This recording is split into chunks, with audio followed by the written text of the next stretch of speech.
All right. Assuming I did things right, because we're trying a different setup this week, we are officially live with episode 531 of the All Things Good and Nerdy podcast. It was recorded live on Thursday, August 17th, 2023. I had a brain fart there. My name's Chris. I could not remember the 8 equals August for some reason. It's been a day. I apologize. But joining me today, I have the usual band of misfits. We'll start first, Mr. Anthony Bachman. Why, hello, peoples. Hello. And then finally, he got the handle he wanted on Blue Sky at Willie D. Nelson. At Willie Nelson. How are you, Willie? Mm-hmm. You beat. Yes. I you feel beat so the real Willie distinguished. Nelson. I am the Willie Nelson on Blue Sky. Let no one know when I say no one tell you different. Oh, don't worry. We won't. I mean, you kind of hope he wants to buy it from you, right? I mean, that's a dream. Isn't it? Oh, you're over there. You moved on me. Do you want? I can move him around right now if you want. Do you want to be on top, Willie? No. There you go. No. Now you're on top. I'll put you back. I'm just going to let all the jokes go. I think that's safe. So for those that are unaware right now, I don't think we discussed it live, but I've been having some issues with my OBS setup where I'm having issues with transcoding on the fly and having some weird stuttering and buffering issues. So we are playing again with StreamYard this week. I know other folks in the Gonna Geek Network have used it a lot.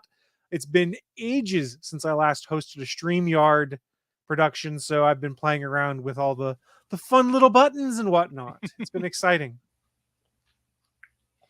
Well, let's check. Excited. We're not live on the ATGN YouTube either. Did you connect because it? I didn't put it there. We're on the Gonna Geek YouTube right now. Okay, the Gonna Geek one. Okay. I was like, wait a second. We're not where the last live one was where I put it. Correct. So this is more behind the scenes stuff. I have access to the Gonna Geek channel to do stuff. I didn't think that Steven would want me giving that access to others. So if I'm not hosting, then we'll put it on the ATGN channel. Yeah, that's fine. That's fine. There's only 3 people that have access to the Gonna Geek channel right now. Bell Buddy! I was just trying to find where we were live to make sure we were live. So yeah, now I see it. It shows up as live in the top right-hand corner. So unless it's lying to me. No, yeah, it's there. Yep, 531 is on Gonna Geek. Right. Well, top right to me. Yeah, top right on his screen it says live. Top left, as we're looking at the video of our 3 faces, yes, it says on the live video we see of our... Hey, how are we getting away with showing these 2 boobs above my head? Because everybody loves boobs. So then Willie's the dick below us. He's the taint. Well, he taint a dick and he taint an asshole, so he's a taint. No. Sorry, Willie. We went bathroom humor real fast. Willie's the holiday taint. I'm not going further where my thought process went. Let's not. We don't want to get canceled. Just saying. I don't fear. No, man, I'm like Kid Rock. Can't cancel me. I don't fear consequence culture. Bring back what I said. I ain't scared. I said it. I mean, it's one thing to deserve it. It's one thing just to make a weird offhand joke that then gets spiraled into shenanigans, and you're like, holy shit, this is nowhere at all what I intended it to be. Well, I was going to say, if we want to get canceled, I could tell you the joke that I told Jana this week. Let's not get canceled is what I'm saying. It's so bad, I'm wondering when Anthony Jeselnik's going to use it. Like, that's the level of joke I thought of this week. I was like, ooh, I haven't heard this yet. And he does have some pretty good ones. Show. He's great. He's got the best, meanest jokes out there. He's such a good writer. Like, the way he structures his jokes is just fantastic. Jeselnik's amazing. But yeah, like, he can make you cringe as well as he can make you laugh. You should hear the rants I go on playing Dead by Daylight with some of the people I play with. Uh-oh. They are... Ooh, I go on some mighty good rants. So many good insults get thrown because they know they deserve it. Yeah, we have names for, I think, every killer. You know how it is. I know how it is. Here's the thing. Who would you think would be with the name Dommy Mommy, Bachman? Wait, what killer would be called Dommy Mommy? Because there's only one answer in my head. That's the beast who can lift you up like nothing. Well, I mean, I would guess the Huntress. The Huntress is right. Oh, yeah. Dami Mommy. And for some reason, some of my friends are calling the Skull Merchant Dami. She looks like a Well, dominatrix. I was gonna say, bitch, she doesn't look like she could do anything to you. Looks like she's gonna break her bicep. I was thinking possibly, yeah, the Scroll Merchant, just because of her stupid masks and her crappy fake pseudo not cyber arm, because she's just all about SMN gear. But yeah, that was the only other one I was thinking of maybe. But I mean, yeah, there's a reason the Huntress is in the Dead by Daylight dating game. There's a dating game for Dead by Daylight. There you is. haven't heard about it? It's called Hooked on You. All right, yeah. Okay, It's the a name dating is sim. brilliant. It's a dating sim. That's what it's a dating sim where you can date. It's either the Spirit, the Huntress, the Wraith, or the Trapper. I think are the four characters. Yep. Put it this way, Chris. In the dating sim, they basically took the IP of their character, the Huntress, and made her look a lot like Rhea Ripley. So you can see the attraction there, where Willie's coming with the Dami Mommy. Yeah, that would be the Huntress, is basically Rhea Ripley as like a slasher movie villain. Side note, congrats to Rhea and Buddy Matthews for getting engaged. Oh, nice. They got real life engaged? They're real life engaged. It's so weird that they work in two different companies, and her whole story now is being a Dami Mommy to Dom. Dom the Con. Oh, that kid's doing so well. He's the most hated man in wrestling. No, that's Don Callis. Well, I mean, as a wrestler. Don Callis is just a garbage human. He was a wrestler, and now he's a carny piece of shit. Was he? Was Callis a wrestler back in the day? Yeah. I never watched the Ring of Honor stuff. He was Cyrus the Virus, man. Oh, God. That was his actual wrestling name? At one point in time, he was Cyrus the Virus. He was almost the higher power in WWF. Before or after Con Air? I think, God damn it, Kenny Omega, you went and made friends with damn Cyrus the frickin' Virus? He claims he killed more people than cancer. Which brings it back to Nick Cage, which brings it back to DVD. It's all in a big circle, man. Which then takes us to Superman, which I don't actually have anything to talk about. And giant spiders. And giant spiders. And how can I spin this in any of our other stuff? Superman's in the DC universe, which then takes us in to our news of the week.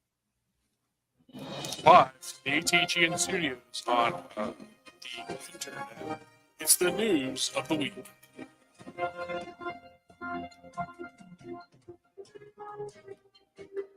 Holy hell, I had to struggle to get that segue to work, and I'm still not 100% sure that it worked right. But welcome to the news of the week. It is that part of the show where we talk about what's in our minds some most interesting geeky and or nerdy news to have popped up here in the world of geek and nerd culture. And because I teased it, and this is the slightest connection to our Don Callis thread that we then turned into Con Air, turned into Nick Cage, turned into other things, we're going to talk about one of the new movies coming up in the DCU, and I'm going to toss things over to Bachman.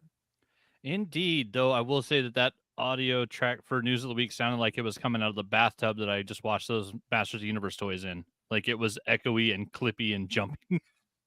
It could be a consequence. I'll probably have to fix it in post. It's probably a consequence of how it's all tied into things here. Could be. Okay. For the Hollywood, I wanted Chris to know so you could make a note so you can go back and check it. I appreciate it. Per the Hollywood Reporter, we got a Brian Davids episode article released August 17th.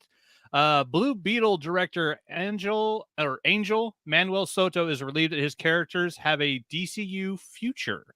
So for those that don't know, this is one of the ones that like in the intermedium of all the crazy shit happening, HBO Max, HBO Discovery, like this movie was greenlit before Discovery was even going to buy HBO. So like this thing's been in the works for a long time and now it's out, and he's, had multiple hurdles, but they have released, as the first mainstream Latino-led superhero film in live action. And I try to think back and there isn't any other fully Latino characters that have led a superhero movie, even though, DC, Marvel, freaking Spawn from Image, like we've had a whole bunch, but this is the first one where we've got a Latino-led hero. And to make it more awesome, like it's Jamie Reyes, played by Zolo Maraduena. I think it's Maraduena is how you say his last name. Most people that know him would know him as the lead character, Miguel, from Cobra Kai, the Netflix series, where he's fucking awesome. and like I'm super excited to see this movie probably this weekend. But unfortunately for the director, he was afraid of the path that this movie was going to take, because it was originally announced it was going to be a straight to HBO Max streaming film. Then Discovery bought it. Then this, that, the other thing along the way. At one point, like, it was shut down. At another point, they brought it back and said it would still be streaming. Then, what was it? In April 2021's merger between Warner Media and Discovery to form Warner Brothers Discovery eventually led to new DC Studios leadership in the form of James Gunn and Peter Safran. This change of the guard initially put Blue Beetle in a bit of a gray area regarding the future of the characters and storyline. Fortunately, it didn't take long for Gunn to anoint Maridueña's Blue Beetle as the first DCU character, which took a huge weight off of Soto's shoulders. And he said, yeah, that was for sure one of the elements of relief. It's the fact that all of this effort was not going to die during the regime change, like we saw with Batgirl. And so there's also a belief in our characters who are now going to be part of this new DC universe, especially Zolo's character and his whole family, and Bruna Marquezine's character. So knowing that they are going to continue to move forward in DCU allowed me to feel relief for myself and for them. Because also this guy, I think he's, writer, director, multiple hats like most people in Hollywood. But sadly, with everybody being on strike, none of the actors can go out and promote the movie. None of the writers can go out and promote the movie. So as the director, he's the one man going out and having to promote this film in the weekend it goes live all by himself, when none of the other cast can help. So like, he's stuck in that kind of shitty middle ground where like he wants to promote his film, but also, I'm betting he wants to support his actors, but like he can't really support the strike when he's the one person, because the DGA didn't strike. So directors are not on strike. So they are contractually obligated to do whatever they signed up to do when they started working on a movie, maybe 4, 5, 6, 10 fucking years ago, depending on, how long a movie was in production. And so, yeah, he's in kind of a bad place, but, it's turning out good where it's getting great ratings. All the reviews coming in on Blue Beetle have seemed to be really positive. I was going to check the popcorn score. I haven't looked at that yet, but yeah, it looks really good. We're getting the first official DCU character. And fucking Miguel from Cobra Kai is Blue Beetle, man. Like, it looks great. I can't wait to see this movie. And, congrats to them. Like, it didn't get canned. It didn't get shoved into a vault as a fucking tax write-off. Like, so many bad things could have happened in this film. And it looks like they dodged all the bullets, and they now have a good film that's getting good reviews in theaters, which, in the long run will hopefully help us build up a good, positive DCU, which I want to see. I want to see James Gunn and Peter Safran give us a bunch of films with heart that understand the DC characters and represent them correctly, or, in my opinion, correctly. So can I be the cynical one here for a sec? Go for it. So I don't know that I'm necessarily going to believe hype that comes from the current heads of DC Studios until it's their movies that is coming out, i.e. the ones that they have shepherded, not necessarily been the writers for or directors for, but ones they've signed people for and had them do. Because remember, and I'm not taking a shot, I'm just saying for comparison, James Gunn was talking about how good The Flash is. Yeah, how it's one of the best superhero movies. Willie saw it. Willie, was The Flash one of the best superhero movies? No. Yeah. And so I'm not taking a shot, but I think we have to look at, sometimes they're playing the role of, I'm the studio head that has to pump up and promote this product, versus I'm the guy that wrote and direct and did these things and has been a team as they were created and has been involved in things. So I'm not, like I said, I'm not taking a shot at James Gunn or anything like that. I think we need to look at it through the lens of, well, he's wearing the corporate hat of, hey, this was in the works of when I took over. And yes, I decided to continue it and to say that this is going to be the new starting point and jumping on point for the DC universe. But it's not what's been in their roadmap of things they wanted to do yet. So I'm not exactly super optimistic, for lack of a better term. Is that fair, or am I just being a cynical asshole? A little from column A, a little from column B. That's because fair. I think it can be both. It can definitely be both. Okay. It's kind of like taken from the Arnold Schwarzenegger looking at things. No matter what movie it was, it's the best movie. Come watch it. Even Junior. He had some word for that in the documentary on Netflix. It wasn't like Schadenfreude, but it was something like it was like Scheiße. It's like, it's a con. He's all, every time I was promoting anything, You bring out like the bullshit, the shiza, because it's just you have to talk up everything as if it's the greatest thing ever because that's part of the job. Which, yeah, in the Netflix documentary, he talks about that and it was hilarious. But I will do this by comparison. The tomato meter for the actual critics on The Flash is 64. For Blue Beetle, it's sitting at an 81. Okay. So for right there, I would say with the critics that have seen it, that are actual movie critics, not paid by DC, not paid by Warner, Discovery, anybody else, it seems that they like it more than they like The Flash. So in the long run, I think we're going to see a good actual new jumping on point for the DCU. It's already going to be better in my book because it's not Ezra Miller.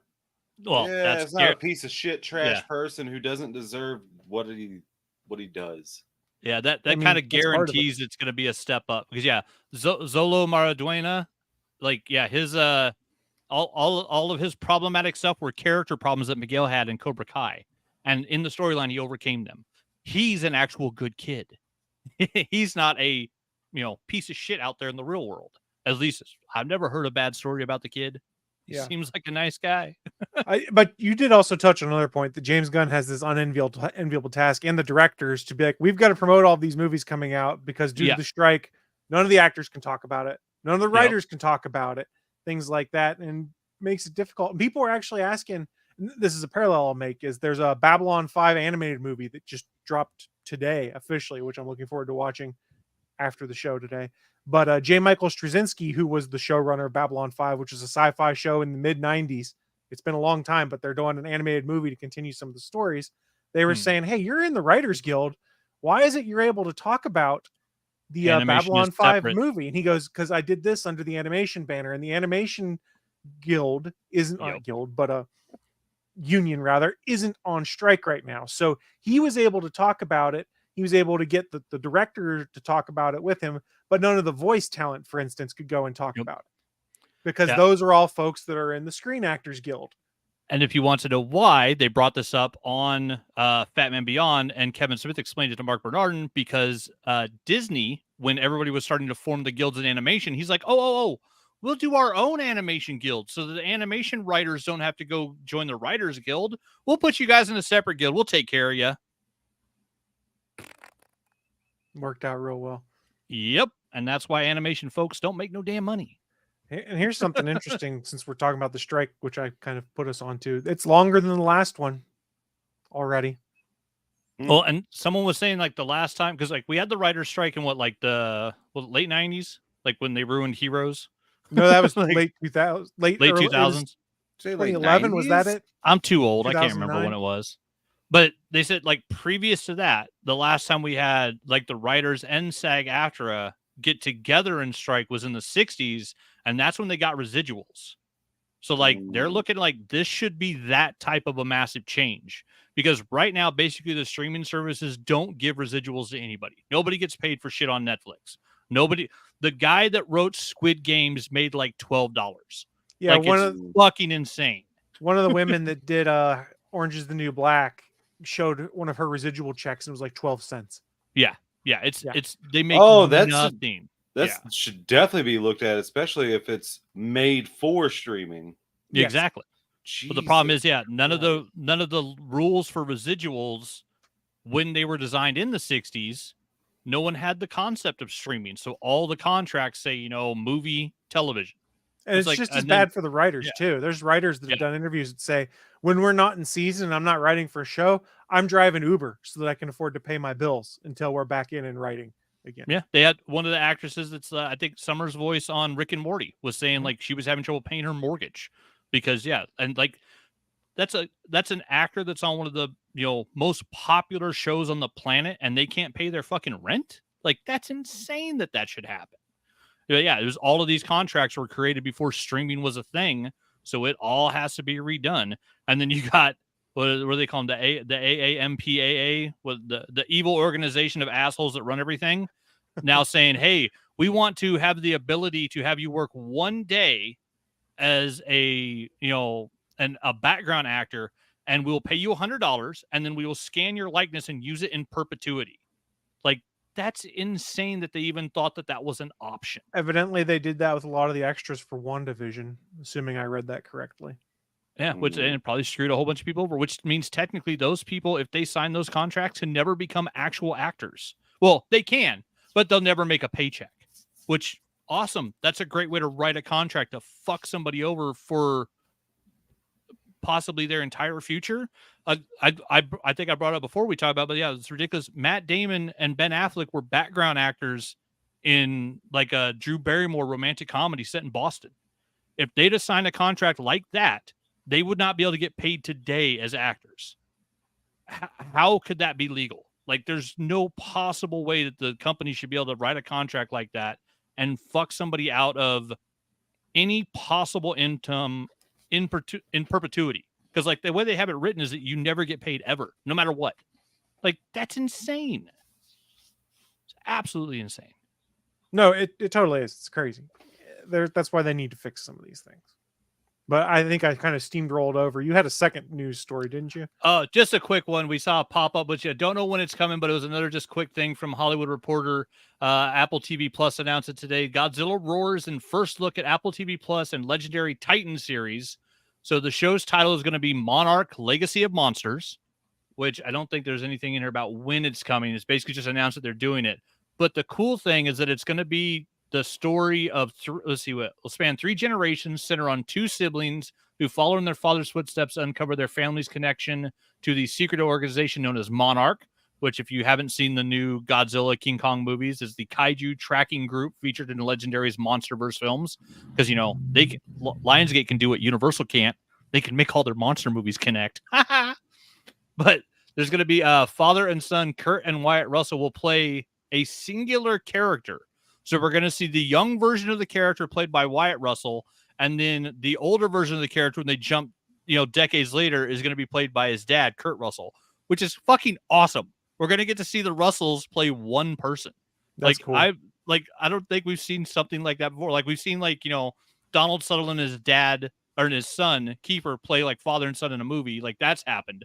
But yeah, I don't think we've ever seen one, 2 generations of actors play the same character over a timeline. Like, wouldn't it be cool if Harrison Ford had a kid and that kid started doing the young adventures of, Indiana Jones? I mean, after seeing, the box office, maybe no one would go watch it, but it would be cool. I just haven't had a chance to go and see it because life got in the way. I'm It looking was forward to being able to rent it on streaming or watch it on Disney Plus before, I cancel my Disney Plus because the price is going to be absolutely insane here shortly. I was looking at that too, because I checked. So my Disney Plus is still on the yearly. So divided by 12, I'm still paying like $6.99 a month, and it doesn't show a new price yet. You will when it comes time to renew, I imagine, under those new prices. And then Disney Plus becomes, I'll buy it every few months to binge watch a few things and then turn it back off. Yeah, it's like, do I have to wait for like Ahsoka to be finished before I buy it for a month again and then turn it off for 11 months? Because... yeah, I think mine's going to renew in September. So I was like, shit, I know I'll be able to start watching Ahsoka, but... that's a show I care about not getting spoiled on. So... that's the problem on that one. I kind of really want to see it. I was like, do I cancel my Disney Plus mid-September and then have to like buy it for, October? Well, and more realistically, I want to be able to discuss it with the group over on the Gonna Geek Discord, because I know there's going to be a lot of discussion about it because there was on Mando and other shows on there. I don't want to have to be like, oh my God, I can't go in this channel because we're going to be talking about Ahsoka and I'm waiting to binge watch it. I like having that conversation. I like theorizing with folks the crazy shit that it may or may not be. Well, I mean, and it's Dave Filoni's live action Rebels is what it fucking is. You can call it Ahsoka all day, all you want. The Rebels. Yeah, it's Rebels season 5, I guess. 5 or 6, I can't remember. I can't remember if they ended on 4 or 5. Yeah, it's the new season of Rebels. We're they even had it in one of the trailers. Yeah, we even had it in one of the trailers, like, Rebel Till I Die. It's like, yeah, the Rebels are back. I mean, to be devil's advocate, there is another show that's coming out that I'm looking forward to in October on Disney Plus. What's that show? Loki season 2. Also true. I'm looking forward to that one. Like, Loki was one of the good shows. You're one of the good ones. Yeah. It's funny, though. I've been thinking about, like, I was trying to rate like the ones I'd want to go back and watch, and yeah, Loki's pretty low for me. Like I want to go back and watch Miss Marvel again. Like that was entertaining, but it's weird. I was all on those shows as they were coming out, but like I don't really feel the need. I definitely don't want to go back and watch Secret Invasion. Blech. I haven't like- even watched Secret Invasion, but the first episode yet. Yeah, like I mean, I've gone back and watched a couple episodes of She-Hulk because they were funny and really well written. But like I would enjoy going back and watching all of Miss Marvel again. That show is fantastic. But like as much as I enjoyed Moon Knight, like I have no urge to go back and rewatch it. Like I've rewatched I rewatched it. It was trippy. Still, it's like I've rewatched like Civil War like 10 times. And I don't know, there's something about the Marvel show. Like I haven't gone back and watched Falcon and Winter Soldier. I don't know what it is. None of them. I think have Falcon that. and Winter Soldier is better when you binge it than it was going week to week. Mm, After maybe. having gone back and rewatched parts of it, I didn't rewatch all of it. I fully admit, but there were like I rewatched the last like 3 or 4 episodes or something like that. Maybe I just need to turn it on the next time I'm painting and yeah, like just let it go episode to episode run Look, through. it's Anthony Mackie. You're gonna like it. Oh yeah, well, and Sebastian Stan. I like both those Yeah. actors. They're great, and yeah, and Anthony Mackie's fantastic as Sam. Like when he first showed up as that character, I'm like, really, this is what they're doing with Falcon? And then like 5 minutes later, it's like, oh, this is fucking perfect. Like I do what he does, just slower. Like he's fucking perfect as Sam. It's I like, need oh to yeah, get to Twisted Metal with him now. yeah, true. I don't know. Yeah, it's just I don't know. There's something about like the Marvel and even the Star Wars shows, like Disney Plus, that makes me want to watch them as they're coming out, but like I don't want to go back and watch Andor. That thing's heartbreaking. It's well-made television, but like I don't feel the urge to go back and watch it again. Like I'd rather go back and watch episodes of Rebels or Clone Wars versus like the new Star Wars shows. It's just weird. Yeah, Disney Plus, it's not making me want to go back and rewatch stuff the way I used to. I don't want to go back and watch Obi-Wan. Who am I to judge what people rewatch? I'm rewatching a 1990s sci-fi television show right now. Well, I finally finished all 9 seasons of The Flash, so I'm now watching Justified. That's my work break TV show. I've heard So it's I good. have a long list of like 30 TV shows that's like, okay, whenever I finish something, I move on to the next one. And that's what I watch. That gives me my twice a day. I get a 15-minute break, wash all the customer service out of my brain. So I just watch, serialized television. And yeah, like I've gone through a bunch of shows in the year I've been working for my new job. Like I take my 15-minute break and I just hit play as I watched all of, I just finished The Flash, 9 seasons of that. I tried freaking Always Sunny. And yeah, I watched the love first that show. season and just I don't know. It was more raunchy than it was funny. I don't know. I guess maybe I wasn't in the mood for it. Here's the key to Always Sunny. It doesn't get good it didn't get good to me until Danny DeVito joined the cast. Once Danny DeVito was in there, I was like, oh wow, he's amazing. Yeah, he's like funny in a couple, but I think he's only been in a couple episodes that I've seen. Maybe that's he's the problem. he's a show regular starting in season 2. He's in the credits and he's in every episode. And he's my favorite part. And I honestly think they write things just to make Danny DeVito do weird shit. Maybe I'll have to give it another chance. Yeah, so that's what I'll try to check my list. I watched all of the Lost in Space on Netflix because I hadn't watched the last 2 seasons. Yeah, because that was a solid show. I watched all the Sopranos. I watched all of Parks and Rec start to finish, and I watched all 5 seasons of Longmire. Longmire is a great fucking Western. Like that is a solid show. And then watched all of Hit Monkey because I realized I hadn't finished that. And then The Flash. And then now I'm working on Justified. Which is funny because now, Justified now has, it's weird because I go into Hulu to watch Justified and it keeps trying to get me to watch the new Justified City Primeval. It's like, no, I'm on the original show. Quit trying to make me watch the new spinoff show. Like, damn it. Right. But, a show does well if it does like 7 seasons of television and then 5 years later, they're like, yeah, let's do some more of that. It was good. Timothy Olyphantastic is exactly that. He's fucking great. He was evidently almost, was it Captain Kirk or Captain Kirk's dad in the Abrams movies? I can't remember the headline I read now. I think he was supposed to, the role that Hemsworth played. I think he was supposed to be, Kirk's dad. He was going to be that opening scene where he dies saving, humanity. And bear in mind, in 2009, Oliphant would have been the bigger name than Chris Hemsworth. Yeah, much bigger. Bigger. That's the funny thing too. Like you go back and look at, I always love it when I watch Cabin in the Woods. Like he did that before he was Thor. Yeah. And they had no idea who they had in that cast. And he did a horror movie with Josh Whedon and Drew Goddard. I was like, yeah, that movie's fucking great. And Chris Hemsworth is a good actor. He's hilarious in that role. You're not wrong. Let's move on to our next story here. And as we get into it, you guys remember when we talked on this show probably 2 or 3 months ago about the Wii U store shutting down and gamers that were rushing to go and buy all of the games in the Wii U store's back catalog? Buy Because before that'd they be go the only way to away. keep them. Oh, why would they do that? Some people just did it as a YouTube video, to be honest, because they got a bunch of clicks out of it. But it was announced today, in that same vein, that Microsoft is shutting down the Xbox 360 marketplace. What does that mean? Well, like I said, it was just announced today, August 17th, that Microsoft will be taking the Xbox 360 store offline in 2024, which is just a couple years shy of the 360's 20th anniversary. But here's the good news. The shutdown will bear no ability. Excuse me, the shutdown has no bearing on your ability to play Xbox 360 games and things like that. However, all games and DLC will remain playable on the Xbox 360 and newer consoles via backwards compatibility, it means. So effectively, all they're doing is shutting down these storefronts for you to be able to buy new content on the old console. But if it's a backwards compatible thing, you just buy it on your Xbox One or your Xbox Series device, and you just play it on there. They're shutting down this storefront on July 29th, 2024. As part of that, the entertainment products they had on the Xbox 360 will no longer work. So that's the movies and TV app, the trailers app, the online marketplace, avatar items, things like that. None of those things will work on the 360 anymore. But all of those services will still work on the next 2 generations of consoles they've released after that.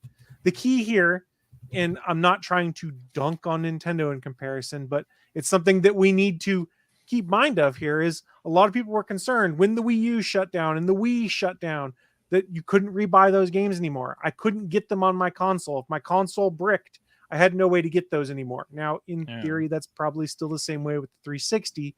But the difference is Microsoft has made it so that it's, oh, well, you bought random game X on your Xbox 360.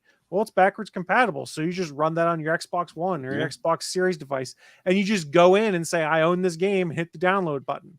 That's huge. And I wish other folks were doing things similarly. And I think it underlines the shitty way in which the marketplace has worked for the last 2 generations of Nintendo's mainline consoles. Is there's some folks that have bought Super Mario World 3 times over now because none of those licenses carry over between console generations or things like that. Like, I get it with third party, like you know, like a fucking, let's say like Konami game. Like if you bought it on the virtual thing for the Virtual original console? Wii, the virtual console on the original Wii, I get that you shouldn't have it on the Wii U. And continuing on, but with first party Nintendo games, man, come on, they bought it. Just let them have it, man. It's Mario Brothers, man. Fucking stop nickel and diming people, man. Just chill out. Nintendo, you're so backwards in a lot of things. I mean, Plus, I was looking at the original release date was November of 2005 for the Xbox 360. So, I mean, from hearing the way Chris described, the only thing that this would affect is if someone's got like a 360 that they're still using as their DVD player to watch movies in like their basement or something. Like other than that, well, it will impact. It's an 18-year-old console. Yeah, 20 last years ones were sold. 20 years is a pretty good run. Like that's pretty good. What it will impact is if you want to try and play multiplayer on some of these games, like say Gears of War, which a lot of people still play in compatibility mode on current gen Xboxes, stuff like that. I don't think you'll be able to play those online anymore. And I don't think that you'll be able to re-download content for your Xbox 360 that was housed in the 360 marketplace. That's not to say you can't get it, but you won't be able to get it back on your 360 if say your hard drive blows up. If you don't already have it. Horse armor on Oblivion, god damn it. Well, that's a backwards compatible game. So as long as you had an Xbox One or an Xbox Series device, you could have it there. But I can't re-download it. The real interesting thing you'll get into is, and there are drawbacks here. Like for instance, not all Xbox One games are backwards compatible on the not all Xbox 360 games are backwards compatible on the 360. God damn. You'll get there. Xbox, thank you for these names. Thank you, Microsoft. You're doing a great job with the naming convention. Our Xbox player can't name your fucking consoles. That's the problem. You talk about the Xbox 1, 2, or 3. Yeah, right. So, We're 4 now. all right, Technically. let me see if I can get my brain to wrap around the right way to say this. I got my Your fingers only crossed for you, problem, Chris. your only problem you'll run into is if you've bought a game on the Xbox 360 that is not backwards compatible, then you will not be able to download it again on your Xbox One or Xbox Series devices. So not every game is backwards compatible. There's So not there a lot are of that, games right? that will be lost to time because of that. There's not like a bunch of them. Like there's under 100, right? I don't remember. I could get you the numbers. I need to Google The real quick. actual number. Yeah, because Yeah. I mean, I'm assuming. I mean, that's what I'm not gonna lie. I've always praised Microsoft on doing that. Like, oh, the backwards capabilities, fucking genius. Keep doing that. Just keep doing that. It's awesome, man. They've done that better than any other company. Like it's every time we talk about like the console wars shit. Like every time we talk about it, it makes me more and more likely to buy an Xbox the next time they come around. And honestly, one of the only things that bugs me is the stupid fucking names. I couldn't tell you which is the new Xbox right now. If I walked into a Target, I don't know if I'd be Series buying X. I don't know if I'd be buying the current that the generation one? or the previous generation because I don't know what the fuck they're called. Well, I Now, if know you what show it me a- looks like. I mean, as long as I see Yeah. the fucking Yeah, image on I the need box, I I know need which the one it refrigerator, is. right? Refrigerator. That's the new one. We need the fridge, right? So I did a quick look right now, and this list's probably not blown up very well for you guys who are watching on smaller feeds. But according to Wikipedia, for Xbox's backwards compatibility mode, there are 633 games being made backwards compatible out of 2,154 that have been released for Xbox 360. Wait, that's all. That was all the games that have Mm. been released for 360. Yeah, but Willie, on that list is Oh. Age of Booty, so you're good. Yeah, you got 50 Oh, Cent. I Blood remember in the Age of Sand. Booty. I almost got it for the PS3. And Almost some- did. Didn't look stupid. Some of these games were also enhanced for the Xbox One X or given FPS boost. So, for instance, like Alan Wake, as we see on this list, has FPS boost, meaning they did some work behind the scenes to kick it up to 60 frames per second when you play in backwards compatibility mode. It wasn't as simple as just flip a button and make it work, but some of the stuff, once they made the tools, was easy for them to flip over. But there's a bunch of stuff in here. Like, as I'm scrolling, I just got to the bees in their list. Now, So these are games that do not work. these are the games that do work. These 600 games. Well, I don't get what. Okay. What is this proving? Well, because it's more than we were saying. There's about 100 games that weren't backwards compatible. This is 600 games that are out of 2,000. 2,100. Yeah. I thought they all were. Like I thought most No. of them were. So that means there's like 1,600 So, games that are not Willie, backwards compatible. what's happening here is you're getting things confused because of Xbox's weird naming convention, like other people do. And what happened that you're thinking of is Xbox Series games. The Xbox One games are 100% backwards compatible, not the Xbox 360. So this list is Xbox 360 titles, plus they also went and did some original Xbox titles to make backwards compatible on the current generation of consoles and the previous Xbox One generation.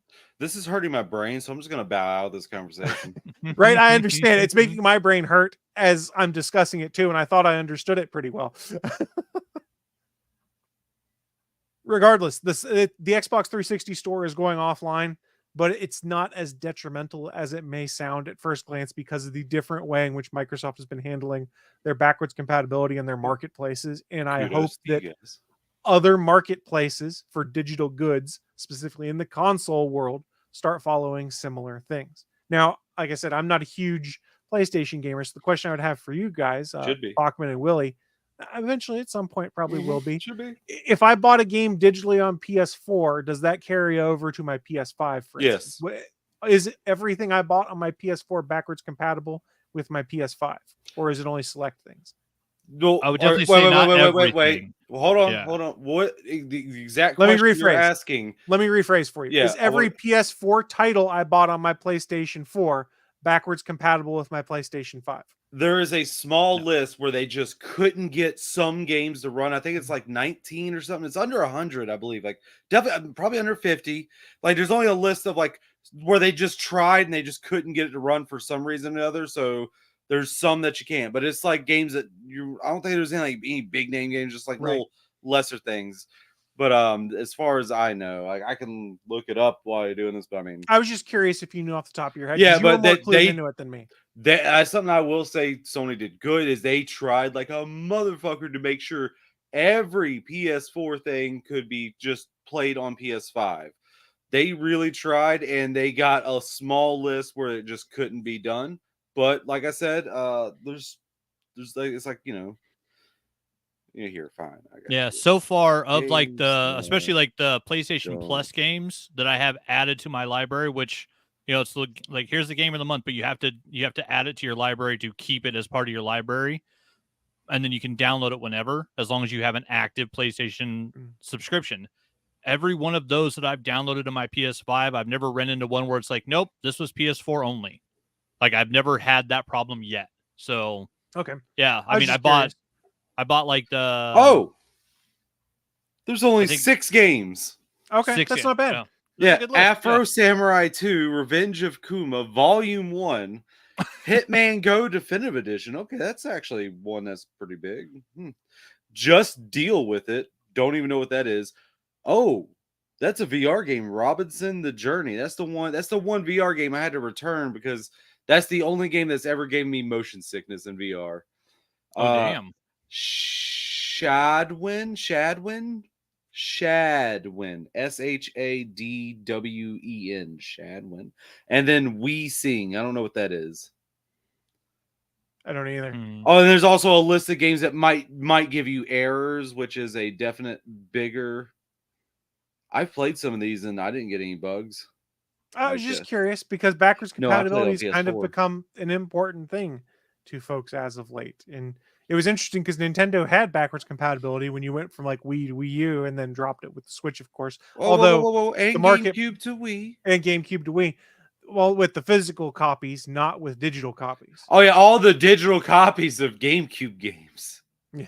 But I mean, more think of the digital Wii games you could have bought that didn't carry over to your Wii U, for example. Did the Wii actually have like full like retail games that they also? I don't had know in if the it was the full stores? retail, but you could get other games and content through their marketplace, from what I recall. It was It's been a very, while since I've picked up my Wii. Let's be honest here. I don't 100% know. like over your head. Yeah, I don't even know where it is, to be honest. Real quick Oh, side note as no. I transition off, I forgot to mention backwards compatible titles. There's currently 63 from the original Xbox you can play on the Xbox Series consoles right now through backwards compatibility out of 996 that were released. I mean, still, that's going back. If you're going back to the first gen Xbox and you can play them on the current gen, that's not bad. A lot of not them bad. are Microsoft first parties, but then there's some other third party things like Destroy All Humans. I love that game on the original Xbox. The remake's pretty good too. But there's some interesting stuff you see on here. Reprobed. Evidently, all of the LucasArts stuff, like Star Wars Battlefront and Battlefront 2, for instance, are backwards compatible. Aren't you the lucky ducks that you get to play that, fuckers?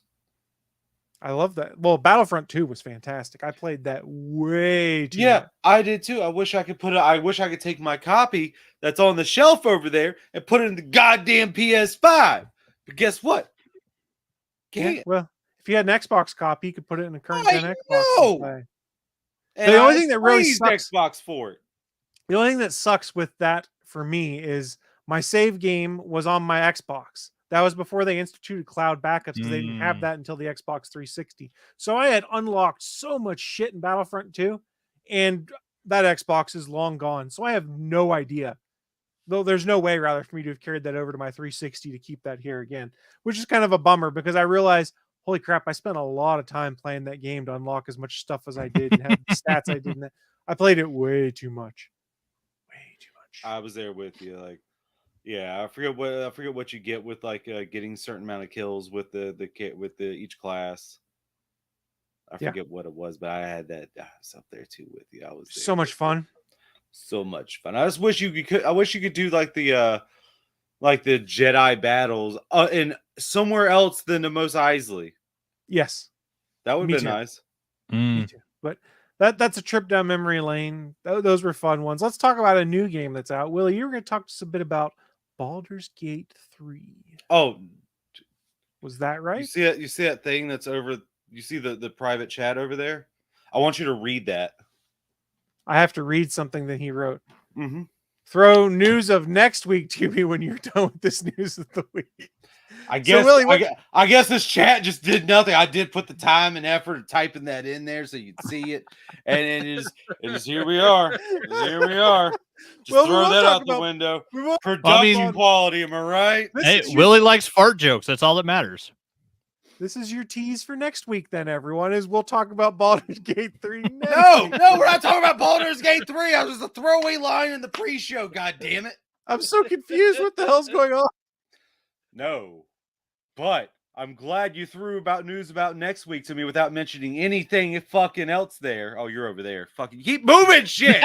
Stop moving shit. You keep swapping you and Bachman on left and right. I can't keep up. Where'd you go, Fucking Willie? fucking duck. Where the fuck are you? All right, but anyway, tonight at about midnight-ish o'clock, I will be playing a game coming out that Bachman, I'm sure, is a little bit interested in, and I know I am. Which Willie's is Pretty Little Princess game where you get to play. This game is based on true events. I'll say that. Yeah, Willie's Pretty Little Princess game. You like to play princess. It's true. Texas Who event. the fuck Chainsaw? doesn't like to play Yeah, princess? there's nothing wrong with I that. Who put doesn't little wanna bows in my goatee. What's the problem? You got an be- issue? Yeah. You No, got you braid it and put bows and beads in it. I'll fucking Ugh. lick your forehead right now. Don't tell me I won't. Okay, do it. oh. Tastes salty. No, but the game that is based on a true story is the Texas Chainsaw? Chainsaw Massacre. Production I quality. forgot. Holy shit. So you know they paid AEW $100,000 to get featured in a match last night? I don't want to hear it. No, they really did. I never want to hear AEW again in my life. They had the made me- Texas Chainsaw Murder Massacre match last night Yep. where Leatherface even came out. And they put Leatherface on the belt. I was Yeah. sad to see Jeff Jarrett with his hands on it. It was fantastically bad, Jeff if that makes Jarrett's sense. in AEW? Nice. Yeah. Why is he still doing things? Because the I dude, don't- if you This- would have he told me won't that, go away. yeah, but if you told me in 2023 that Jeff Jarrett would still be a thing, I wouldn't have believed you. The dude's actually really good at doing what he does in the mid card. Neither here nor Well, there. Let's talk That's about true. let's talk about Leatherface game. What do you got for us? I Willie? don't. I said news of next week, man. Like, what do you not understand? You haven't heard anything about it? You don't have any impressions based off what I've you've seen a little bit of gameplay, but it don't come out till tonight. I have no hands on, man. So I what you're said saying? news of next week, not So his news this of the week is that next week he'll have something to Holy talk about. That's his shit. news of the week. That's fair. listen, guys. I'm gonna institute a meeting coming before the next episode. We're gonna have a sit down and we're gonna talk about how production quality works. You know, and we're gonna be professional here. Just want to let you know that. No more fucking no more fucking fart jokes. I feel like Well, I'm, you know what I got What? to say to What? that, Willie? Yeah, you're yeah, you just blow me a raspberry. Got it. See, I feel like fucking Tom Cruise in Tropic Thunder right now. What do you mean, Why? you people? Because he feels like a chubby guy that wants to dance? Actually, yes. That's actually the actual. Everybody wants to dance. There's nothing wrong with that. Not everyone's chubby. That is one of my favorite Tom That's Cruise true. And, roles of all or this time. Harry. I got the arms of Rex Grossman. Yeah, I remember the true. name. Rex. You got some Grossman. Grossman arms. I even got the chest for it too. Like he's Yeah. got. That was it. No. Okay, shut the fuck up. Never. You shut the fuck up. I mean, I don't have the glasses on. Never. though. I got you Yeah, pointing And out. I don't have those sausage fingers he had for it. No offense to anyone. I'm just so I know me being a fat guy. I'm just really happy I don't have those sausage fingers, those thick fingers. I've like daintily fingers, like I like a that. little princess. You know what I'm talking about, right? Like you've seen guys with like thick sausage fingers. Like, Mhm. what are you doing there, man? Thick or thick? What are we talking about? just thick? 3 Because C's. we're talking about Vienna sausages here. Uh, And have you what ever is- seen a ring on a Vienna sausage? Ugh. No, Gross. I haven't. I don't see how. I don't like wearing rings anyway. I don't know how people do that. Like it just. I don't like having. Yeah, I don't wear things- mine either because it makes my hand hurt. Yeah. I mean, although I got bitched out about it, but I mean, who the fuck cares? I love mine. My ring's awesome. Yeah, but I I just don't like wearing jewelry. Like I love mine too. I just always necklaces, bang it off everything. earrings. They're just in there and they stay. I don't have to worry about them. I don't have to take them out. I don't have to put them back in. If I do, well, then it's kind of a problem. But either way, I haven't took these. Camera tricks. What's stop? What's the trick? What? Stop Every moving time I him! I'm every time trying I to went to get put- him. Every time I went to put my hand up, Chris would move the camera, and then our timing was right. off. We got so it stuck was in a bad hilarious. loop. It's not a Yeah. trick. It's didn't a say it was a trick for the trick, it was people that funny. aren't watching and are listening on audio. They need to know that a camera trick was happening. It's not a trick. It's a trick. There's no tricking happening. Tricks It's not a thing. are Oh for my Oh, god. kids. we tricked Willie. Willie. We made him Tricks face are for Oh, it's kids. palm. not a trick. A trick is a magic trick. Willie face palms a lot. I didn't though. say magic trick. I was. just said trick. I'm Who are you looking at, Willie? looking down at my computer right now, just in sadness and in disbelief of what to do here. All right. It's a ThinkPad, whatever that means. That should date this laptop. Chris, don't look it up. I see you. I see you go to your keyboard. I saw you go to your fucking keyboard. Yeah, because for I can something read else, people, man. It's not that hard. it wasn't really hard. I was just trying to be like, hey, we found what Willie's Wait, hold reaction on, is wait. to. This is Willie's reaction to things. Oh, right it's now. hard, all right. There you go. For those that are unaware, it's the Picard facepalm meme. It looks Yep. like, is Patrick Stewart grabbing a penis? Is that what that is? No. It No, looks like a penis. stop it. Stop it. For you audio listeners, Stop it. it looks like Stop it. Sir it doesn't. Patrick Stewart grabbing a penis. Stop it. No, it doesn't. No. It's a bald head, man. It could be dick. Like, No. I do that joke sometimes for myself. The man who doesn't like bathroom humor wants to make a Mhm. joke about a Hey, dick. dick head. jokes are okay. Oh, what was I thinking? I'm so sorry. Uh-huh. Hey, actually, you know what? I had a good line for like the first line of a book because I keep going back to that and trying to think of good ones. And I just had a new one. Let me see. First line of a book. I'm kind of surprised I've never been made fun of for my dick size. But I digress. Let me continue as the first line of the thing. Cool. Yeah, it's a work in progress. Cool. I'm Yeah, I'm not super- getting that. I don't tattooed see you on my arm. creating. I'm not getting that tattooed on my arm. You should. Only if you get it tattooed on your forehead. Only if you get tattooed on your dick. It's not big enough for all that text. Especially if that's what you're saying about it.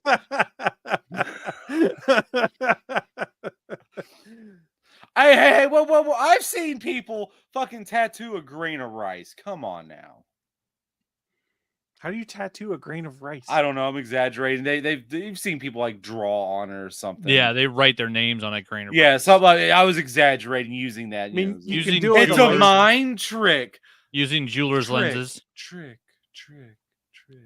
Yep, Willie's a trick. Better than being a John.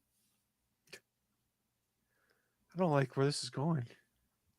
I'm about to get racist real fast against white people. Whoa! Oh, okay, go ahead. That's fine. That's allowed. That's Oh, allowed. look at that whitey over there. That's straight up cut open potato. I don't know. It sounded bad. I don't know what that means. And my only response is I'm German, not Irish. And start talking potatoes. I don't. Or So you're all about Do sauerkraut. they then. just don't have potatoes in Germany at all?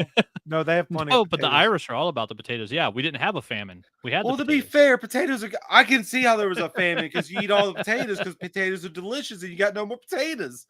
I get it. It sucks because potatoes are damn delicious. You tell me a more delicious vegetable. I'm Well, not here that's for just I'm not here opinion. for potato talk. That's just like your opinion, man. So Chris, what's your news of the week? I already did my news though. Jesus You want my news Christ. of next week? Yeah. This is the What's your news of next oh week? my! I'm lighting up those shirts. My news of next week is Willie's going to talk about his impressions of the Texas Chainsaw Murder Massacre game that was featured heavily on AEW Dynamite last week. Fuck! I don't want to hear AEW. And you know why? It's a sore subject. God damn! I'm sorry, Willie. It's a sore subject. It still hurts. I'm sorry you didn't get to go. I feel bad for you. I'm sure you do. I do. I had a lot of fun when I went to an AEW show. Why are you bringing that? Why are you telling me that now? What am I going to do with that information? Oh, No. I had a lot of fun. I'm glad you didn't. I'm God glad you damn, didn't get to go. piece of- is that, yeah, that's where you piece of shit. Chris is sorry, our Jeff Willie. Jarrett. He's just here Sorry. to rub your face in it. In fact, I hope Jeff Jarrett rubs his man boobs. in Do your I have a face. distinctive theme song that goes wee woo a lot? I don't. Do you know what the fuck he's getting at? Because That one I don't get, but I Well, haven't his been song watching "My AEW. Time" makes a wee woo sound a lot in it. Does it? Hmm. Who? Jeff Jarrett. Jeff Jarrett. Why the fuck are you paying attention to Jeff Jarrett still? That's your real problem. Because he won't go away. You're right. He owes everything to the honky tonk man. Guys, Jeff Jarrett's actually pretty over and pretty good still in 2023. Who'd have thunk, man? Who'd have Not thunk? me. And the dude's still jacked as all hell. I got a lot of respect. He's like Ric Flair Jack, though. No, he's jacked.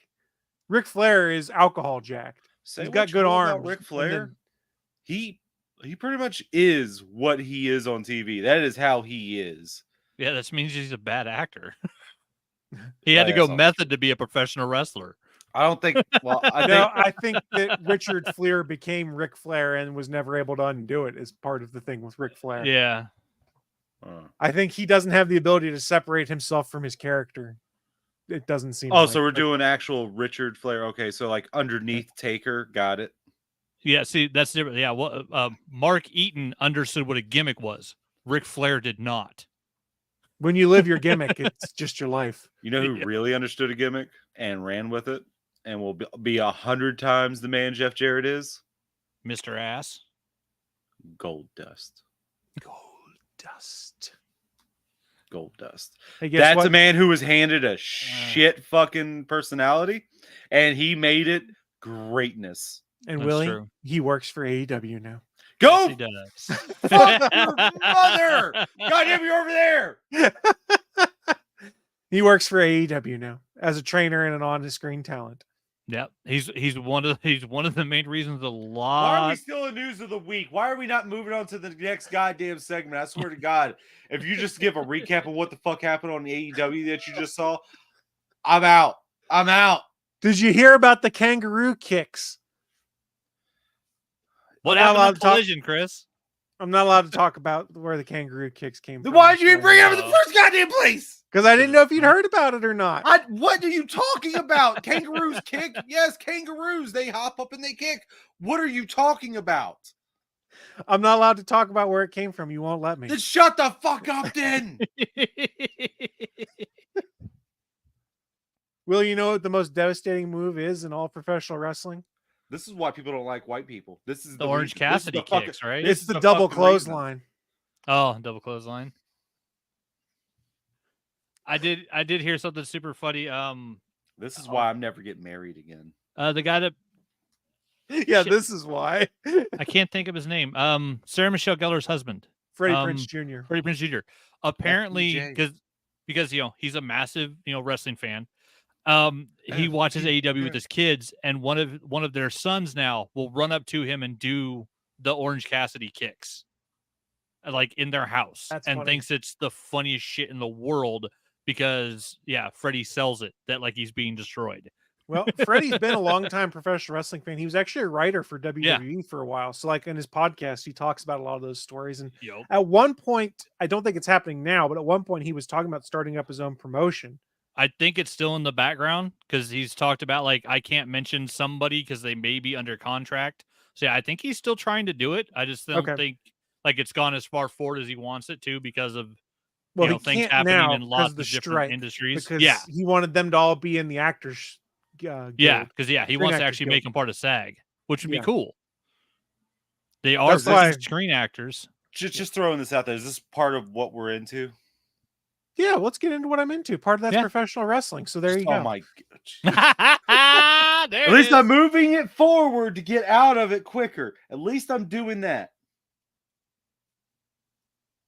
Forward momentum. Willie doesn't want me to talk about the kangaroo kicks, so I can't do that. But you can follow me on Twitter. I'll tell you all about the kangaroo kicks. On Twitter. There you go. Or Blue Sky. I don't or care. Blue Sky. Willie's got Blue Sky now. I like Bachman will my have it first next week. post. Did you like my first post, Chris? It was entertaining.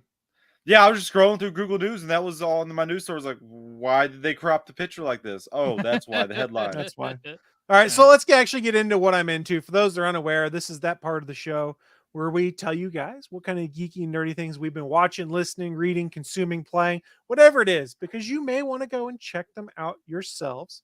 And I'll kick things off with things I've been getting into. I am up to this current season of It's Always Sunny in Philadelphia. I had not watched any of it a few months back. I now have 4 episodes left until I'm all the way caught up with the entire series of Always Sunny in Philadelphia. That's a lot of episodes. It's a lot of content, and it's absolutely hilarious. And I have enjoyed most episodes. There's only a couple I haven't seen because they're banned. One of which involved blackface. The other, I can't remember what it was that was banned for. So it was taken down the same time they took down like the episode of Community where Chang was real dressed as an elf. blackface or dark elf blackface. It is. It's It always was sunny. it was Mac going blackface to be Danny Glover. Oh, Because so they were actual doing Lethal blackface. Weapon. They were making their own version of Lethal Weapon, so he went blackface to be Danny Glover. But to is be my fair, understanding. these characters are not meant to be likable. You're supposed to 100%. Yeah, You're supposed to they're hate not- them. Yeah, they're not good people. Yeah, they're terrible people that never So progress. it's bad terrible people things doing happen to bad them. things. Yes. Yeah. And that's part of Well- what's fun about it. I'm saying the difference is Senor Chang was not doing blackface. He was playing a dark elf. Yes. Not the same thing. Yes. And it is one of the best episodes of Community too, which Yeah, why which it's is a what they bummer it talk got about. pulled. Yeah, it's sad that they pulled it because it's an episode about suicide, and it was a really, really well written episode. Like it's I'm sure you really can good hey, television. Hey, for everyone, I'm sure you can find a mirror of it for free on YouTube, no ads. So I'm sure. Probably. Yeah, Yeah. have fun. Yeah. So other stuff I've been getting into, I am 100% caught up with this season of Star Trek Strange New Worlds. I really enjoyed it. The musical episode was fun and entertaining, but I can completely understand why some people didn't care for it. And here's the nice thing. You probably don't even have to watch it. It's kind of a one-off thing that exists in its own world, and you can move on from there. But they did do an entire episode that was a musical, which I thought was hilarious. Was it as good as the Buffy musical episode? No, I mean, that's the bar. Like But that's the you one did- you got to beat. you did get introduced to K-pop Klingons. Okay. That's- But now I kind of want to watch it. I'm sure there's clips of at least the K-pop Klingons Wow. on YouTube, and it might even be on K- Paramount Plus's official stuff. K-pop Klingons. Wow. Yes. All right. All right. And then I have also started, I sort of teased this earlier because I was talking about there's a new Babylon 5 movie that comes out today. I've started rewatching some of Babylon 5, which is one of my favorite sci-fi television shows of all time. For those that are unaware, it's a show that came out, I want to say 93 or 94 is when it first started, ran for 5 seasons. Is that the Star Trek one, or is that the one that Star Trek turned down? and It's they the said, one that "Fuck it, we'll make Paramount our own"? turned down, and then Deep Ah. Space Nine had a lot of similarities for that Oh, first Deep season Space. and a No, half. okay. Yeah. I would mix them both up because they both have fucking numbers in the goddamn title. Yes. So, Fucking bullshit. and Babylon Babylon 5 5, is got potentially getting a reboot if the CW picks it up, but who knows? They've been talking about it for 2 years now. I don't know if it's actually going to happen, but I had forgotten how much I enjoyed it. And the remastered version is coming out on Blu-ray in December, but they did a digital release of it already, meaning everything was updated to 1080p, including some of the special effects, which haven't aged well, but they're better cuts than what was on the DVDs. So I'd picked up the entire series for like $40 digitally, and I'm having a blast going back and rewatching. I've watched that show so many times, but I loved it as a kid. I loved it every time I've rewatched it, and it is what got me into serialized sci-fi storytelling. Like before Babylon 5, I watched all sorts of Star Trek and stuff like that, and you might have things that last like 1 or 2 episodes, but for the most part, if you watched an episode of TNG, the status quo got reset by the end of the episode. So nothing ever really had great change. Meanwhile, Babylon 5, JMS, J. Michael Straczynski, the showrunner of it, basically wrote his 5-year Bible of what the story was supposed to be and then built his universe around it. And I kid you not, you'll get introduced to characters or events that happen in season 1 of the show that there's not payoff for until like season 3. And you'll get little nuggets that help start continuing that payoff through like season 2 and the beginning of season 3. And you're like, what are they doing with this? And then finally it all comes together and you're like, holy shit, you magnificent, brilliant bastard. How did you do this? And he was also one of the smartest people when it came to all of the characters he created. He's JMS has said in interviews before, for any of his shows he did, he would create the characters, but he would design it so that every character could have an off ramp if needed. So that if someone said, I don't want to do the show anymore, or quit, or was no longer available, he had a way to write them out that he had planned for and then could introduce new people in to take care of it. So like season 1 of the show, they have their station commander, Commander Sinclair. Michael O'Hare is the actor who played him. And this came out recently.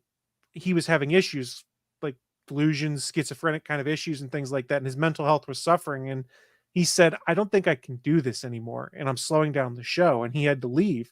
So he had to take like the show lead, the commander of the station, and then in season 2, replace him and then figure out how to continue those plot threads that were supposed to be the important plot threads he'd established to go out 3, 4, 5 years from there and continue them with different characters or move them to other characters. So there was some brilliant writing to be able to say, okay, I can lose any character and have a plan for how I'm going to fix it.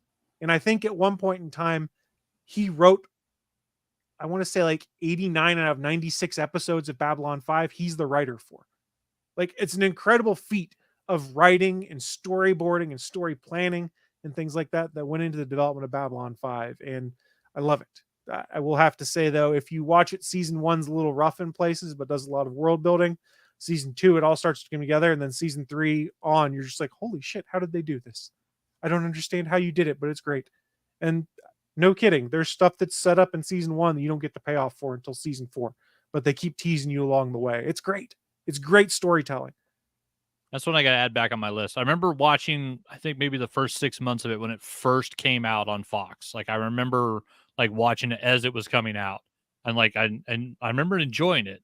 And then I can't remember why. Well, it was in a tough, I stopped watching it. It was in a tough place too, because it wasn't like signed to one network. They developed their own thing called like Primetime Entertainment Network that was basically selling the rights in syndication. So it varied who had it in what places. And then that Primetime Entertainment Network folded at the end of season 4 of Babylon 5, and they didn't know if they were going to get their 5th season to finish things.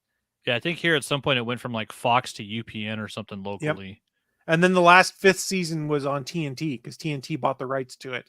And that's how they got their 5th season. So the thing that really sucked is like they didn't know they were going to get their season 5 until like halfway through production on season 4.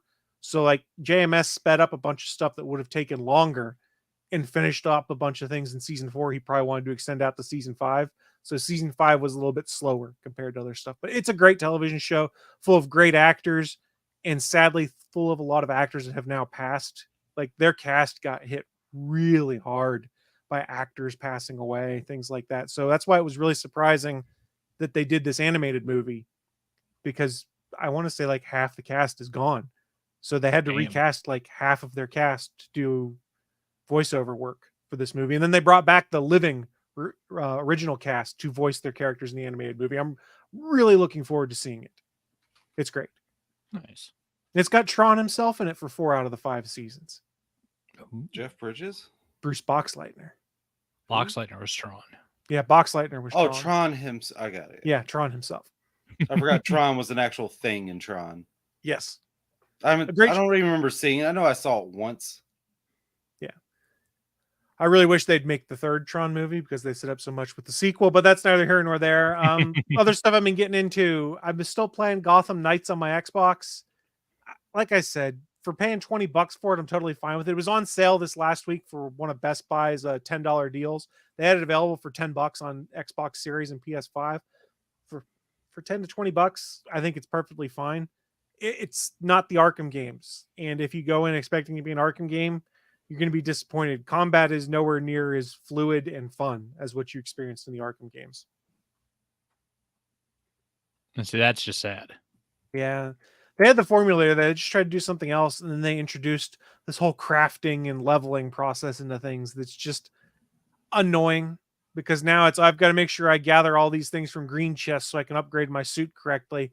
There's 4 different variants of my suit that I can do that have different abilities for me. And I'm like, I don't want this. I just want to play the game. I don't want to spend all my time having to try and find bits and bobs and pieces and parts to get the right suit upgrade, so I don't get my ass handed to me on the next level. Well, and especially for a bunch of characters that should just be getting all that gear from Bruce anyways. Well, Bruce is dead. So, well, just like his parents. Raid the cave. I see what you did. And the Bat Cave's destroyed too. Oh, Just like his boo, beard. boo! Well, Ra's al Ghul kills him in the Batcave, or is trying to kill him, and Batman blows it up. Hmm. Batman, the girl, and Ra's are dead. That's the opening to the game. So, spoiler alert, I guess, for a game that's been out for 9 months. Boo-hoo. It's fine. It's just I really like the Arkham games, and these aren't the Arkham games and don't really follow that formula. So it's just like, oh, yay. Yeah, this is not the Bat Family game you're looking for. Look, Arkham City and all the Arkham games still hold up to this day. And those games came out, what, 2 generations ago for the first 2? Yeah. They came out on the 360 and the PS3, the first 2 games. Hell, they're coming out on the Switch now. Yeah, that they was can't about my make a- reaction too, Willie. Yeah. And they can't make a current game as good. That's sad. Well, it's just Rocksteady found a formula that works, and I don't think people want to keep using that same formula. They want to evolve things, and people haven't found a way to evolve it in a way that is near as fun to do. And I honestly think this crafting component they dropped into Gotham Knights is honestly what turned me off a lot, because here's the thing. You didn't have to go and hunt down a bunch of collectibles and stuff like that in the Arkham games. You could. Excuse me. You could. Riddler has some Yes. words for But you. your completion of the game and your progression of the character didn't depend on you doing like 67% of the Riddler trophies or something like that. Fair enough. Whereas Yeah, this because you can do game, the storyline without doing the side missions. this game, if you don't go and collect the chests and find things like that, you can't level up your gear. And if you don't level up your gear, you can't succeed. So it's kind of designed to keep you doing side quests and going out and doing things in the world so that you can progress and advance your character. And like the Arkham games, you didn't necessarily level up, you just got new gear. This is you level up, you have to choose different abilities. And the ability stuff sort of makes sense. And if you played cooperatively, it would be helpful because, for instance, I'm playing as Dick Grayson. A lot of his abilities are team based, whereas you can level up this trait and then any of your teammates are playing with you get, say, like 15% to their counter or 15% to their attack. There's cool stuff in there, but it's Do not the Arkham AI game. join you, or is it only people? It's only people that can join you. And you have to have it set up for so people his to join. abilities mean jack shit if you're playing solo. Correct. And I play solo most of the time because I don't want to deal with people I don't know. And if I had friends that were playing the game, I would totally play with them. But I think I Same kind of with missed Avengers with me. I missed the boat on that one because I was so late to playing Gotham Knights. I think it got unfairly criticized for what it is, but some of that criticism was fair, like the fact that they canceled their release that was going to come out for PS4 and Xbox One to only be on next-gen consoles when it had been planned to be on both. And then bumping the price up an extra $10 on the next-gen consoles after they got rid of the last-gen releases, stuff like that. Those criticisms are valid. And I still think there's some issues with the performance mode on the Xbox Series X where I had some weird issues and some weird random crashes. But it's fine. It's 20. I paid $20 for it. I thought that was fair. I would have paid more probably and still gotten the same level of enjoyment out of it. But the $70 retail, no way. No, wouldn't have been for me. And God, what else have I been getting into? I don't know. That's probably about all I've been getting into. Willie, what you been getting into? Okay. So Avengers, like I mentioned, still playing that. Just go around beating shit up, having fun. Almost got a lot of my characters max level, power level, which I didn't think that was possible. I only got 2 more trophies to get a platinum trophy. That's something. And they're just time consuming. And then yesterday, What's your favorite character in the Avengers game to play as? I'm not gonna lie, they're a lot of fun. Like whoever I'm playing at the moment. 'Cause Okay, I didn't know if there was pretty good. Okay, I didn't know if there was one like you got to a certain point in the tree and you're like, this just isn't fun for me, and you're like, I don't want to play them anymore, or something like that. No, I mean they're all pretty fun. Like you're Okay. just getting better and better. Like everything that's there is fun. Especially the game's worth it now. No over bloated promises. No nothing. It is what it is. No paywalls for costume because they're all there. The takedowns, which should have never been behind paywalls, they're all available just straight from the get go. This game's worth it now. So do you feel that some of that stuff was because they are greedy, trying to get people to pay more? They kind of So greedy with those recolors of skins. Like like a lot of recolors. Like, what are we doing here with these recolors? Why is this behind a paywall? Like, what are we doing here? This is so stupid. I remember the one that came out for Thor, which looks like another outfit, but he just rolled in mud or shit. It just looks like that. I was like, oh, okay. Yeah, I feel sorry for anyone who gets that shit. But yeah. Well, I mean, there's a lot of cool costumes in like furry Cap, where he's a werewolf Captain America, and That's the cool. cell shaded. Like, there's a lot of good costumes for all of them. They even got the what's the version of Tony Stark that goes crazy or like super, like where he doesn't have a helmet anymore. He just has like the headband thing and the chin strap and the pseudo, the armor. No I one. don't know. Superior Iron Man or something shit like that. Oh yeah. That's it. Superior Iron Man. It's Okay, the white so, armor, right? It's all white. Look at these comic book guys who don't know shit over here. Never read that one. But you gotta know of it. Oh, anyway, yeah. So yeah, fun. Avengers. Would like to play with somebody. If you're on PlayStation, Willie D. Nelson. Did they do crossplay on that one? Damn. For those on audio, Willie's shaking his head no. No.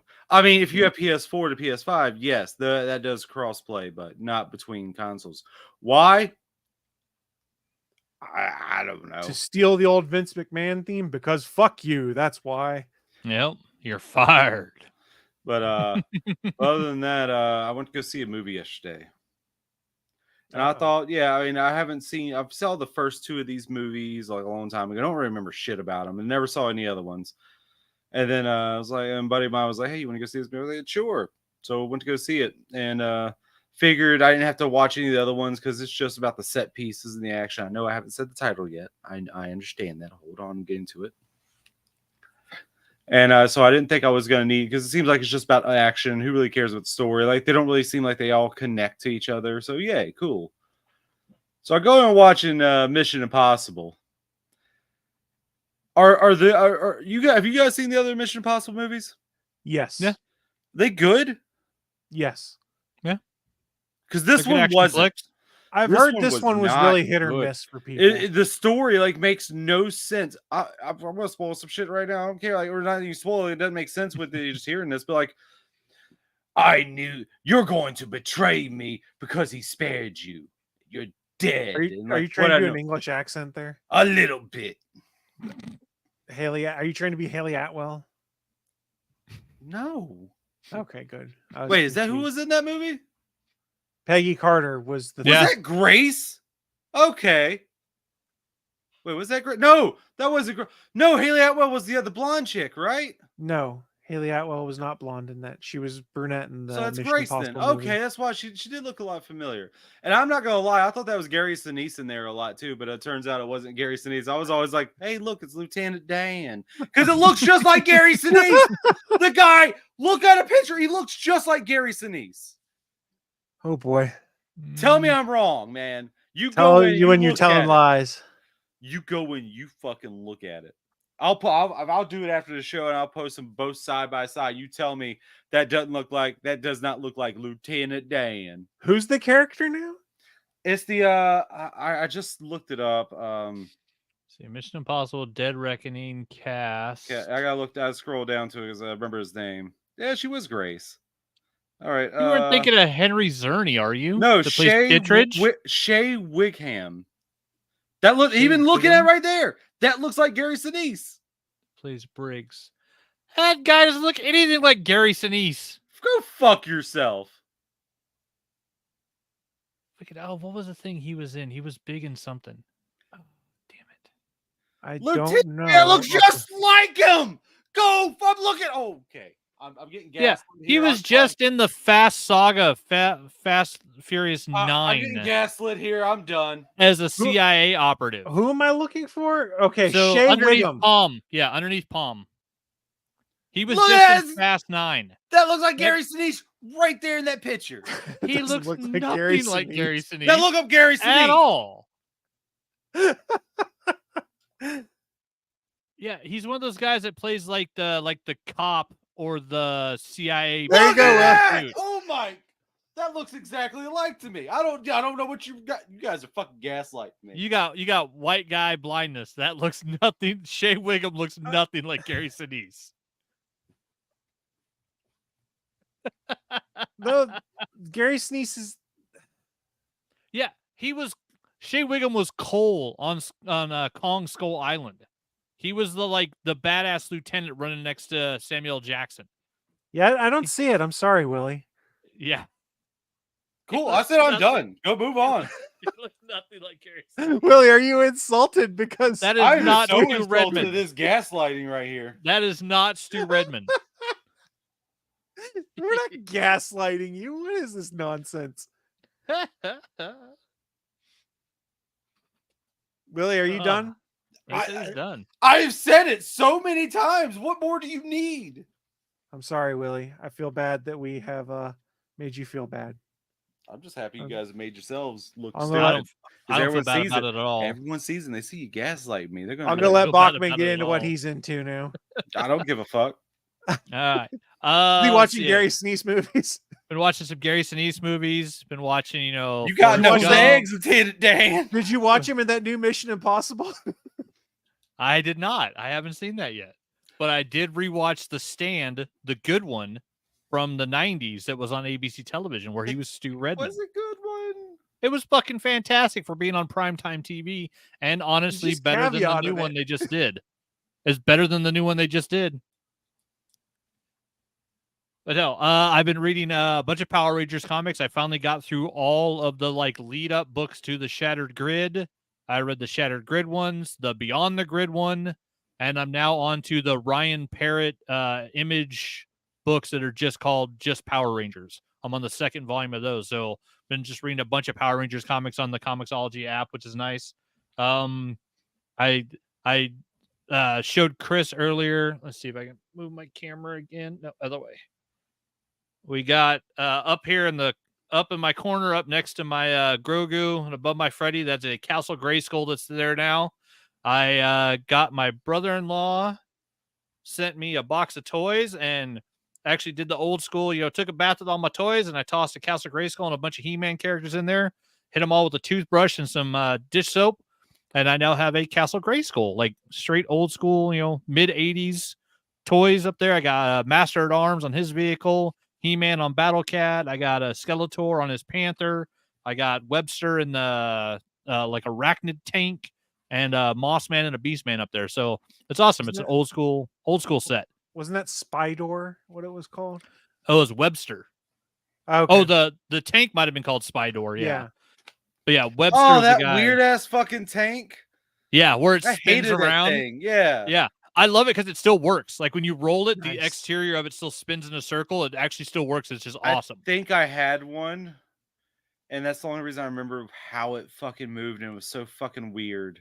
Yeah, because it is. It's one of the strangest designs ever. Yeah, they had some weird stuff in the toy designs for He-Man. But yeah, like most of the interior parts of the Castle Grayskull are there, other than like the turrets broke. I was able to glue back some busted pieces, and like the elevator still works. Like the little trapdoor thrones in there, and it all still works. So yeah, I was kind of stoked about that. Put those up, and then there were some other toys in the box, which I've actually packed up into a shoebox, which is going to go off to Kentucky.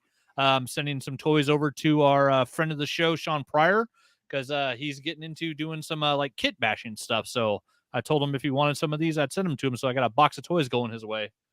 And then other than that, watched all of Mech Cadets on Netflix. I actually just finished it this morning. They did a 10-episode season.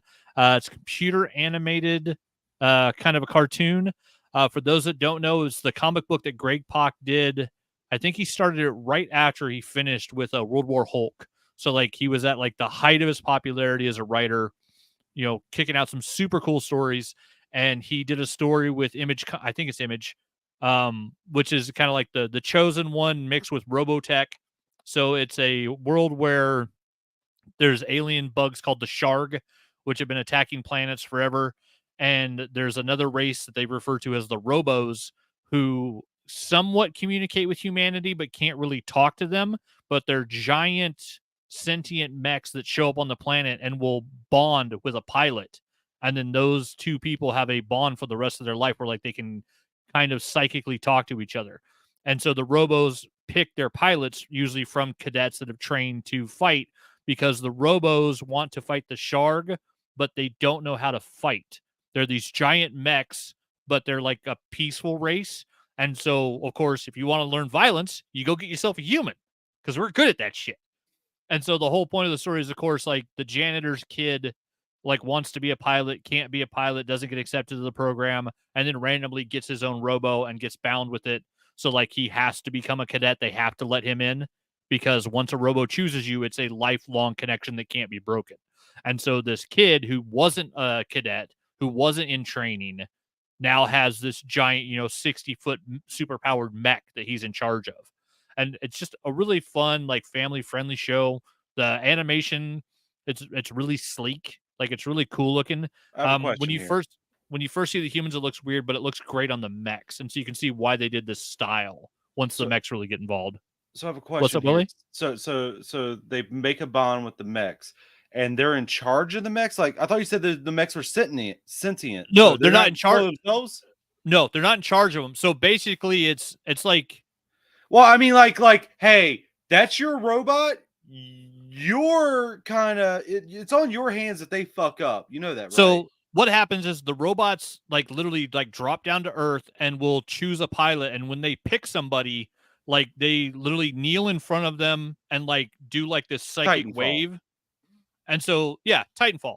But so what it is that the robos still remain sentient, but when they put their pilot inside of their chest, they merge kind of like Pacific Rim.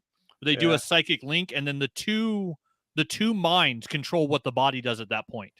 So the robos basically, they need human fighting techniques and weaponry to fight the Sharg, but they themselves are a giant mech that can go hand to hand with the Sharg, but they don't know how to fight. Like they're basically a peaceful race of robots that need Earth's violence. And so we provide the violence because that's what we're good at, and give them weapons. And then the mechs, allow a pilot to basically ride in their chest cavity, and then they have a psychic link. It's a really cool show, and Netflix did a really good job with it. The comic was really good.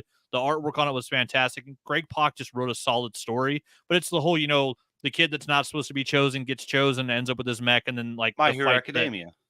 Exactly. Yeah, the kid that's not supposed to be the hero becomes the hero, and then how everything falls out from there.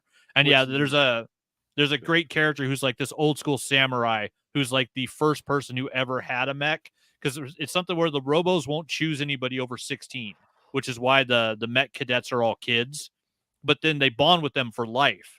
And so like the oldest pilot is the dude that's like this 60-year-old samurai badass who's had his robo for like the past 40 years of war. And like dude's just, the baddest motherfucker in the universe. But yeah, it's a really fun show, really enjoyable, really family friendly. Like all the violence is, kind of like, softened cartoon violence, and it's all, giant robot versus giant monster. There's very little, like, I don't think there's any blood in the show. Like it's a very family friendly show, but like it was really good, really enjoyable For violence.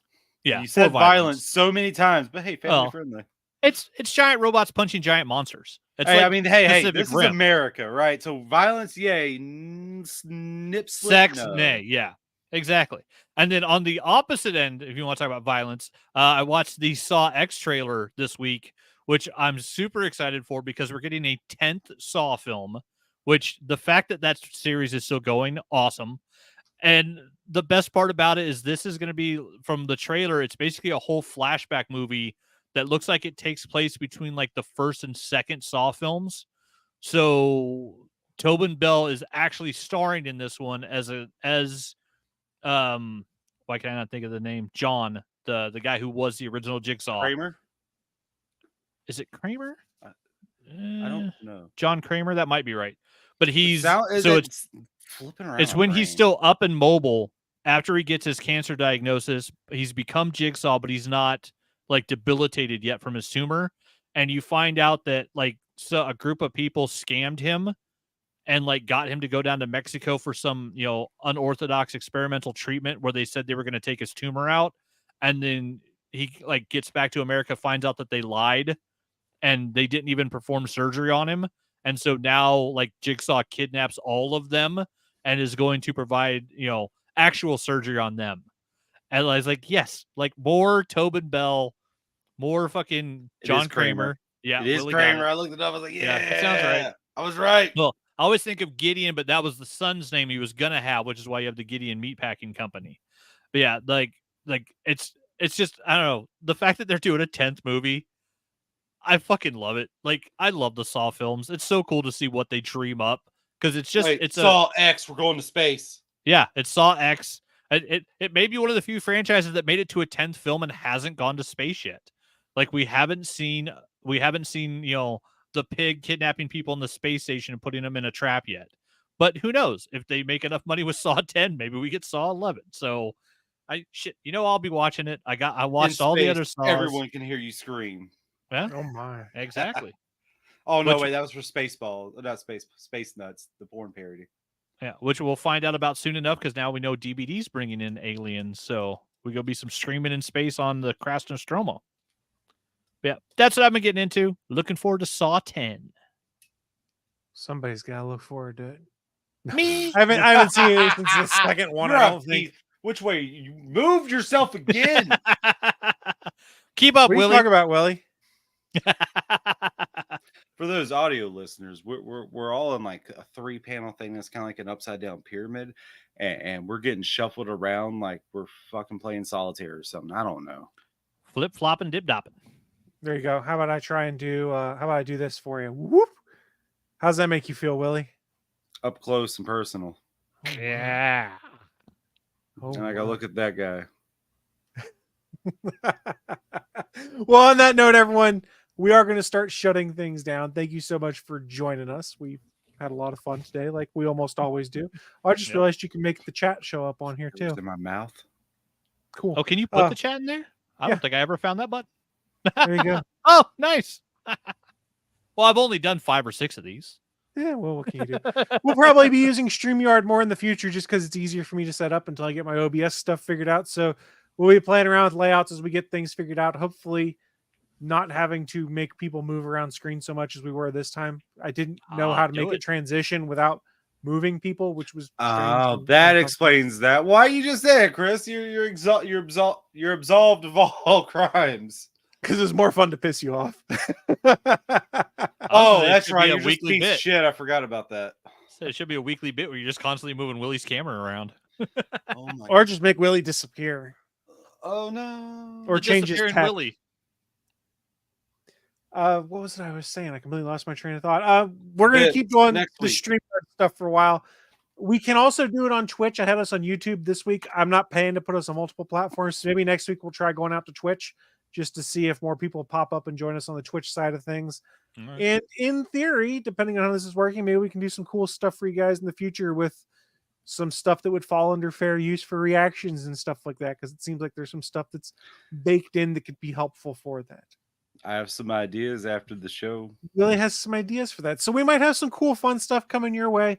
We'll see what happens in that regard. But a friendly reminder, as we do shut this down, we are part of the Gonna Geek Network. You can go find our show and all of the others on the network by heading on over to GonnaGeek.com. There's a variety of other cool stuff there. Please go check out some of their shows that make up the network. And if you're having fun talking to or listening to these other shows in the network, we do have a Discord for Gonna Geek, GonnaGeek.com/Discord, where there is a channel for each show on the network, in addition to channels just for things like movies and TV, tech news, stuff like that, where we have a pretty robust community that likes to come and chat about things and share it amongst each other and have fun. So please come join us, GonnaGeek.com/Discord. Before we shut this thing down, you guys have any final thoughts for the people? Go see Blue Beetle. Don't see Mission Impossible There you go. Mission Impossible is almost out of theaters. with so anyone Lieutenant Dan. probably has already. I don't even know how Lieutenant- long it's been in there. It was Dan's terrible. not in the movie. It was bad writing. Willie. You're gonna make Tom Cruise come after us, which means the Scientologists are gonna come no. after us. Oh no, Scientology. I ain't scared. I'm not a psychiatrist. I ain't afraid of them. Or a pharmacist.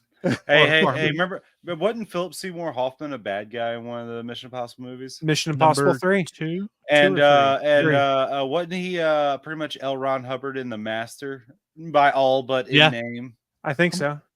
What was Yeah. it? I'm Let gonna that tell find you her. I'm something. gonna Let hurt her. that tell you something. But on that note, we are going to shut things down. Thank you so much, everyone who did join us, and we will see you next week. Maybe. Bye, guys. Bye.